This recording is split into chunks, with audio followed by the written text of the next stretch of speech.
program rujuk balik ini kan ada mencakup 9 penyakit kronis ya. 9 penyakit kronisnya salah satunya tadi duanya ya sudah disebutkan tadi ada diabetes mellitus, kemudian ada hipertensi, kemudian ada jantung, ada asma, ada PPOK itu penyakit paru obstruktif kronis, kemudian ada skizofrenia, ada stroke dan juga ada lupus. Jadi itulah 9 penyakit kronis yang cakupannya dalam program rujuk balik. Jadi pasien-pasien PRB itu bisa mengambil obat di apotik yang kerjasama dengan kita. Untuk dari apotik sendiri itu biasanya menagihkan klaim ke kita itu tidak ribet sih Bu, hanya resep yang diberikan oleh dokter. Resepnya itu nanti dilampirkan ke kami dan di entry di aplikasi saja, hanya itu yang penting kartu pasiennya aktif. Nah,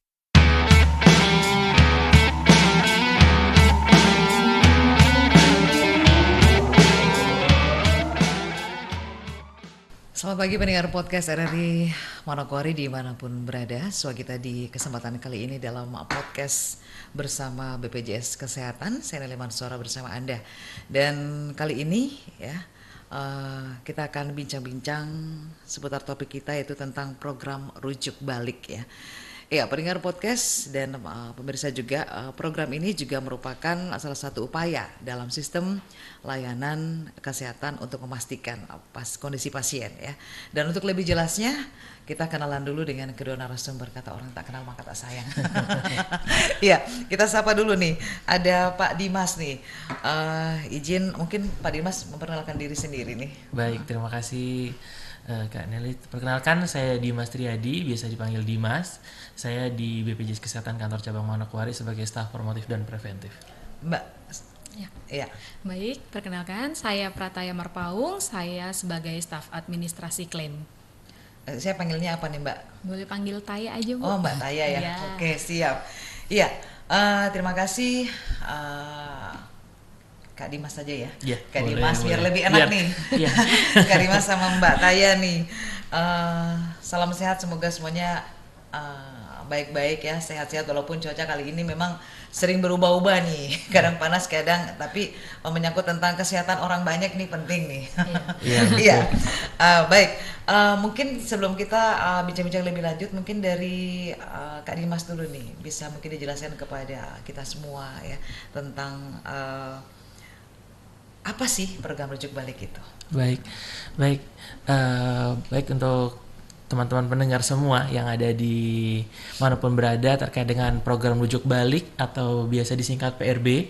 Ini merupakan salah satu program layanan kesehatan yang dinaungi oleh BPJS Kesehatan, di mana ini kita bicara dari landasan hukumnya dulu, dari regulasinya dulu, bahwa peraturan ini sudah dituliskan juga dicantumkan di Peraturan Presiden Nomor 59 Tahun 2024. Itu di mana perubahan ketiga atas Perpres 82 tahun 2018, di mana salah satu manfaat yang dapat didapatkan oleh peserta JKN dalam hal ini peserta BPJS Kesehatan adalah peningkatan pelayanan kesehatan bagi penderita penyakit kronis. Nah, turunannya itu nanti adalah program rujuk balik seperti itu. Kemudian untuk lebih detail lagi diturunkan dalam peraturan Permenkes, Peraturan Menteri Kesehatan Nomor 28 Tahun 2014, itu di mana ada kewajiban dari rumah sakit yang bermitra dengan BPJS Kesehatan apabila peserta atau pasien yang dengan kondisi stabil itu wajib dirujuk balik ke fasilitas kesehatan tingkat pertama untuk dilakukan asuhan keperawatan lebih lanjut di sana.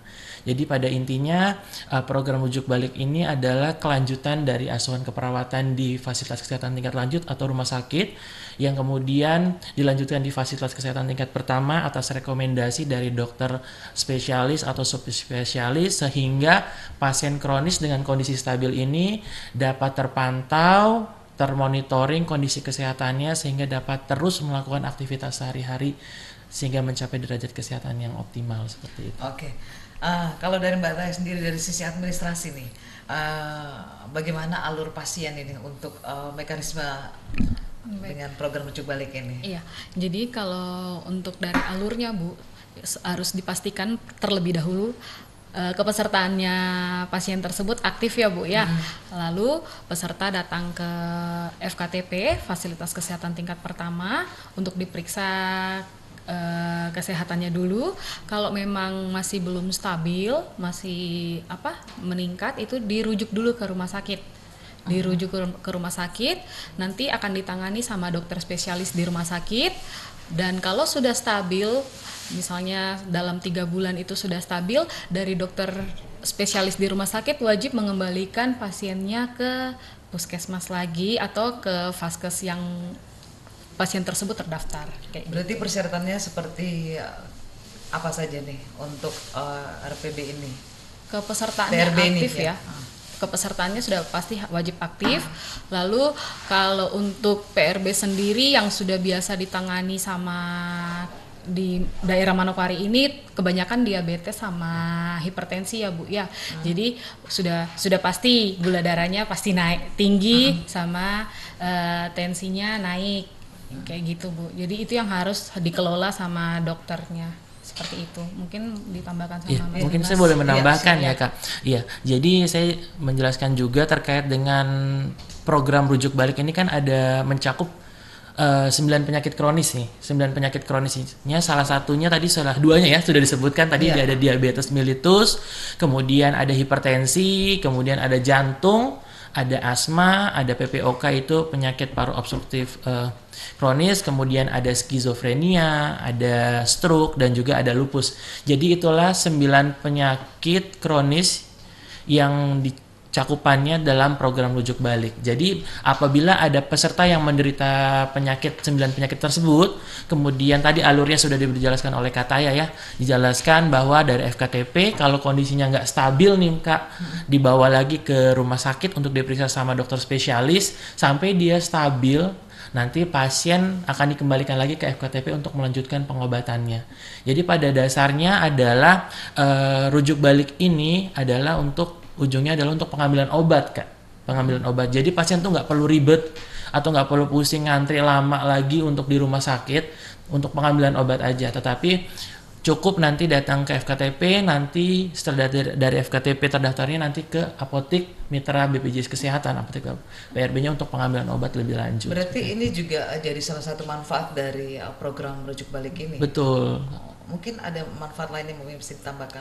Iya, manfaatnya sebetulnya ya tadi, satu, pasien nggak perlu ribet atau antri terlalu lama di rumah sakit untuk pengambilan obat aja kayak gitu. Karena pada outputnya atau tujuan utamanya ini adalah pengambilan obat, yaitu kayak seperti yang diketahui ya, salah satunya kan diabetes mellitus itu penyakit yang nggak bisa sembuh ya Kak ya, nggak bisa sembuh, atau itu disebut sebagai mother of disease, ibu dari penyakit. Yang bisa dilakukan oleh kita atau oleh peserta adalah untuk menjaga kondisinya agar tetap stabil. Yaitu dengan apa? Dengan minum obat.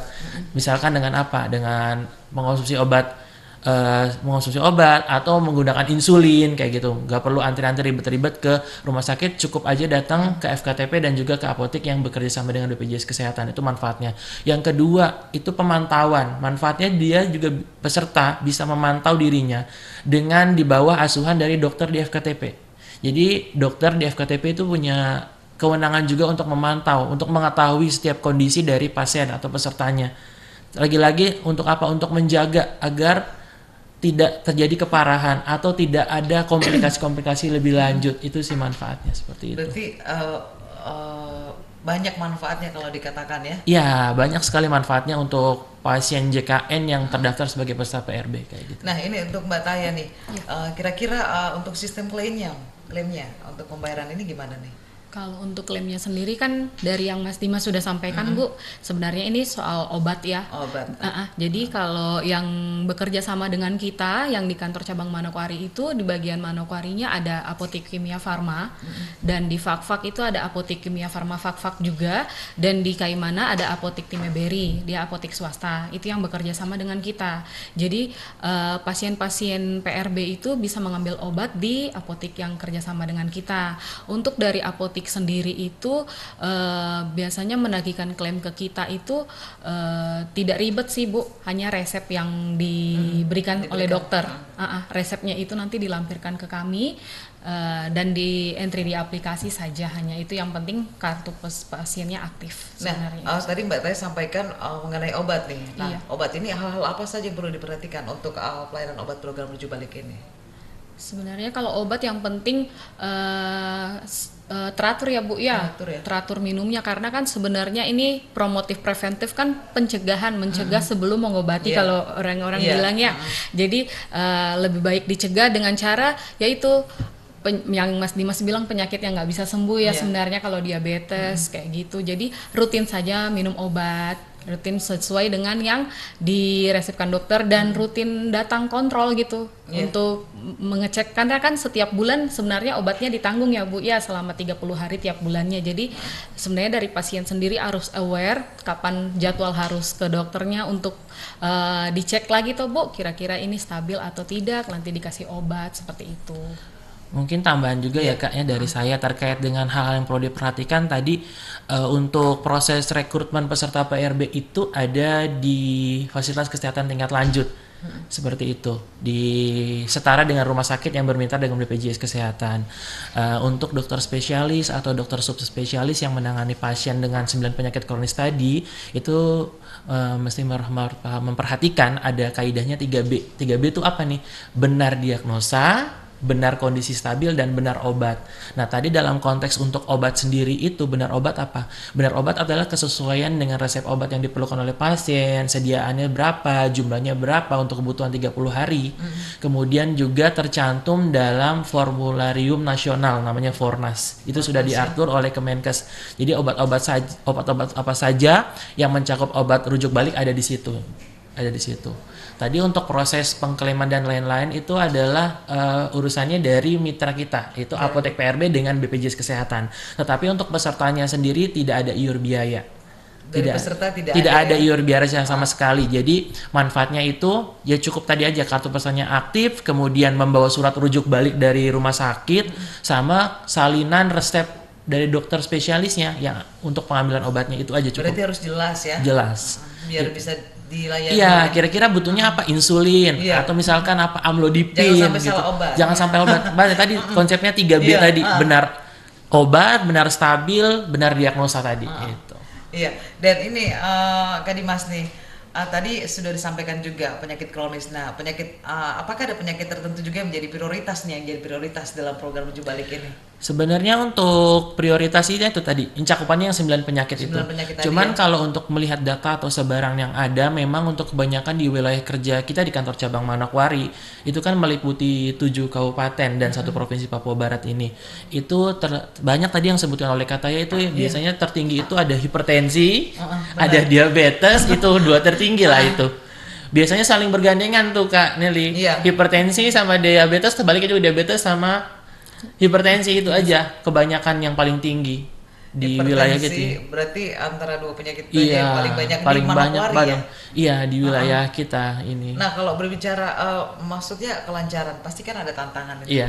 Kira-kira ada tantangan apa nih untuk program ini nih? Pasti kan ada nih, entah dari pesertanya kah atau mungkin atau hal-hal teknis lainnya. Iya. Untuk tantangannya sebenarnya adalah bagaimana kita terus mengedukasi peserta untuk jangan lupa minum obat, kemudian jangan lupa untuk kontrol. Itu tantangannya luar biasa sekali. Karena kan untuk mengubah perilaku seseorang kan memang harus terus-menerus diingatkan ya. Kalau mungkin kita sama-sama belajar nih, kalau ada teori perilaku itu biasanya butuh waktu 6 bulan tuh Kak untuk itu. Tapi kita nggak akan lelah karena di sini adalah prosesnya adalah sinergisitas atau kolaborasi antar instansi dari kami di BPJS Kesehatan, kemudian juga dari fasilitas kesehatan tingkat lanjut di rumah sakit, kemudian dari fasilitas kesehatan tingkat pertama dari Apotek PRB. Itu tidak henti-hentinya untuk mengedukasi pasien untuk jangan lupa datang Bu, jangan lupa datang Pak. Padahal ini kan untuk mereka juga. Kesehatan kan memang kata orang kesehatan itu mahal. Itu sih Kak, itu paling PR-nya paling besar, itu tantangannya adalah bagaimana kita mengingatkan Bapak Ibu atau peserta yang memang harus datang tiap bulan kan untuk pengambilan obat ini, karena kan proses kontinuitas untuk menjaga kesehatan agar tetap stabil itu sih kuncinya. Karena kan kalau misalkan insulin telat, gula darah naik gitu kan, jadi apa kendala lagi. Tapi nanti kalau misalkan kondisi pasiennya itu jika dirasa sudah minum obat tapi tidak stabil, itu dari fasilitas kesehatan tingkat pertama itu boleh merujuk lagi ke rumah sakit untuk lagi-lagi untuk diperiksa, dikonsulkan lebih lanjut ke dokter spesialis untuk diambil tindakan lebih lanjut untuk menurunkan kondisinya agar tetap stabil. Nah, kalau dari Mbak Taya sendiri, kendala administratifnya seperti apa nih yang sering ditemui di lapangan? Kalau kendala administratif sebenarnya yang kerjasama dengan kami juga apoteknya sudah sangat paham ya Bu ya sebenarnya. Jadi tidak ada kendala yang sangat-sangat fatal, nggak ada sih Bu, cuma memang agak yang ada kendalanya paling soal sediaan obat aja sih. Kadang yang diresepkan dokter sediaannya yang berapa miligram, nanti yang diberikan berapa miligram, soal kayak gitu aja sih sebenarnya. Dan yang paling berat itu sebenarnya ketersediaan obat kita di daerah Manokwari ini sih Bu, dan di daerah wilayah cabang Manokwari lah yang 7 kabupaten tadi Bu, karena kita masih banyak stok obat yang kosong yang kayak gitu. Mungkin tantangan yang berikutnya. Nah ini kan berbicara mengenai obat, apakah peserta atau pasien ini bisa langsung mengambil obatnya sendiri? Kalau mengambil obat sendiri memang pasien mengambil obat sendiri ya Bu ya.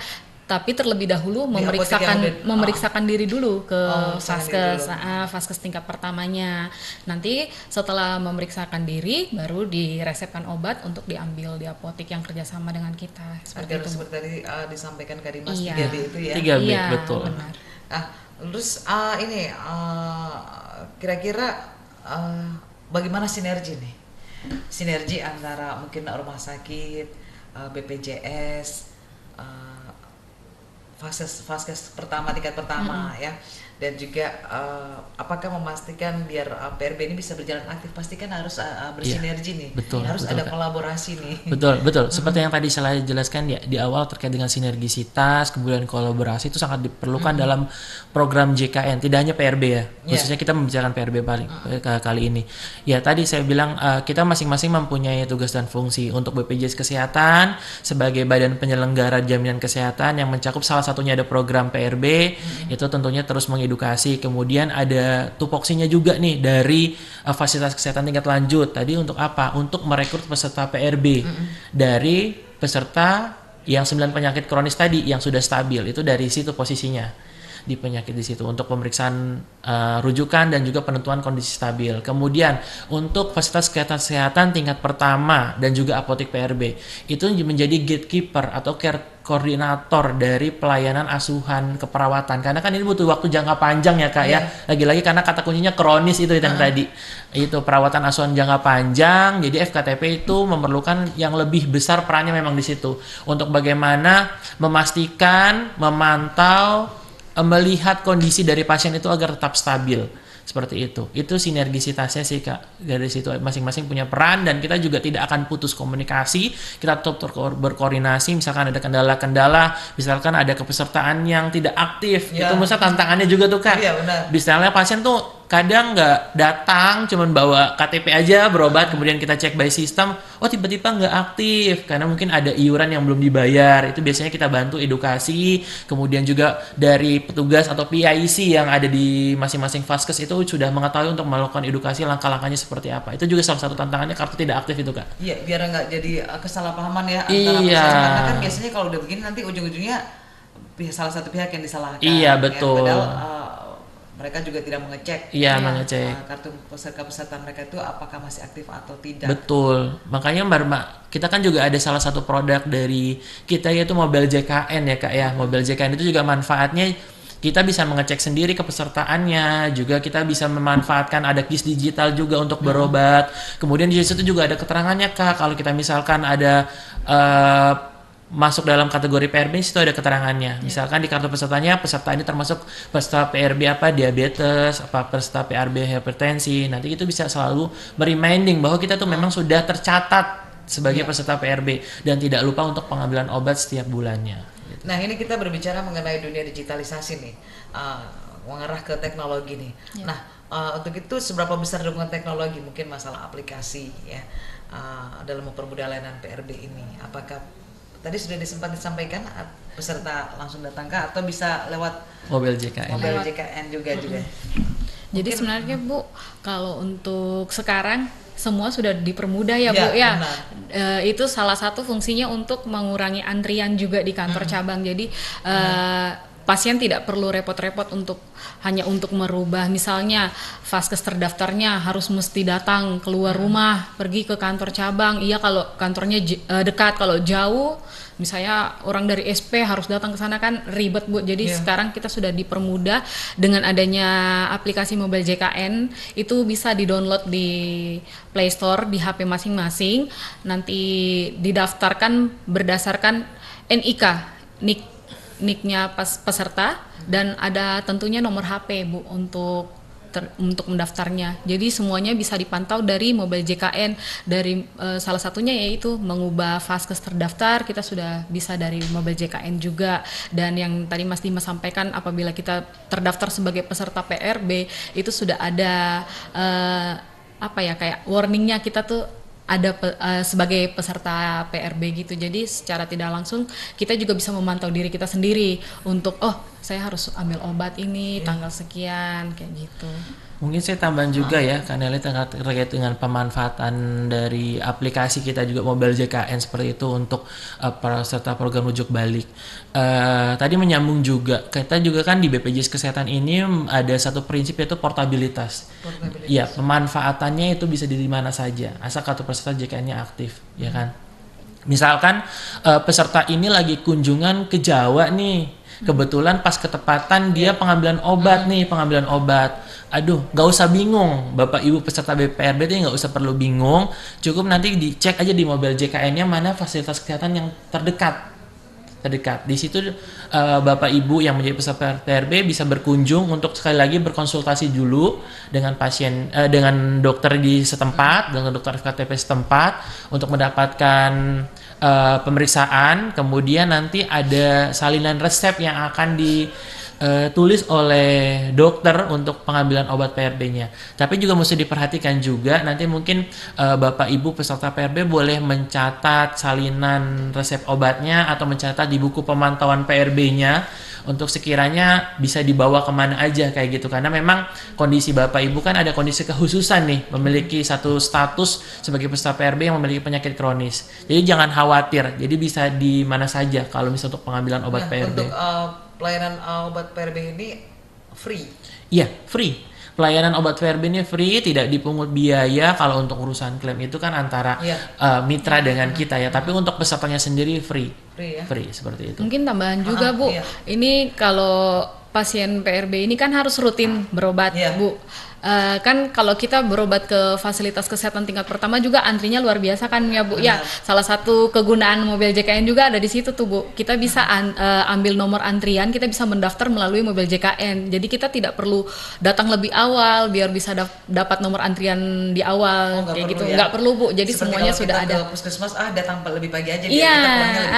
Jadi sudah tidak begitu lagi Bu. Saya sudah membuktikan sendiri. Saya kalau berobat ke fasilitas kesehatan tingkat pertama, misalnya saya mau minta yang berobat sore, misalnya dokter siapa gitu, itu kan semuanya tertera di Mobile JKN Bu, ada namanya dokter siapa, jam pelayanannya jam berapa, itu semuanya ada di situ. Kalau saya sudah tahu, dokter ini jam 4, saya daftar aja dari pagi, saya daftar melalui Mobile JKN dari pagi, saya dapat nomor antrian 1, jadi saya datang ketika sudah mau buka jam pelayanan saja, misalnya jam pelayanan jam 4, ya sudah saya datang jam 4:15, sudah nomor antrian pertama, sudah tinggal nomor antrian saya. Berarti kalau kita dapat nomor 10 nih. Iya, jadi kita bisa buka jam 4 dan kita bisa prediksi. Gitu. Jadi kita bisa efektif dan efisien Bu, dalam jadi mengurangi keluhan-keluhan, antriannya panjang. Ini kalau peserta BPJS antrinya panjang, kami capek nungguin. Nah, mengurangi keluhan seperti itu Bu. Udah sakit nunggu lagi. Iya. Iya, mungkin masih ada yang ingin disampaikan terkait dengan program rujuk balik ini? Mungkin saya mau menyampaikan sekali lagi, menginformasikan kepada peserta JKN dimanapun berada, terutamanya yang sudah terdaftar sebagai peserta program rujuk balik dengan cakupan 9 penyakit kronis tadi. Harapannya Bapak Ibu bisa terus mengikuti program rujuk balik karena prinsipnya tadi portabilitas bisa di mana saja asalkan tadi ya kepesertaannya aktif, kemudian juga Bapak Ibu ada buku pemantauan PRB-nya sehingga Bapak Ibu dokter yang ada di fasilitas kesehatan tingkat pertama juga dapat memantau. Yang kedua, Bapak Ibu jangan lupa minum obat ya karena pentingnya dari program rujuk balik ini adalah obatnya untuk menunjang, memonitoring kondisi Bapak Ibu agar tetap stabil sehingga bisa terus beraktivitas untuk aktivitas sehari-hari ya. Kalau sudah sakit ya kan susah nih mau aktivitas apa-apa. Jadi itu yang penting aja.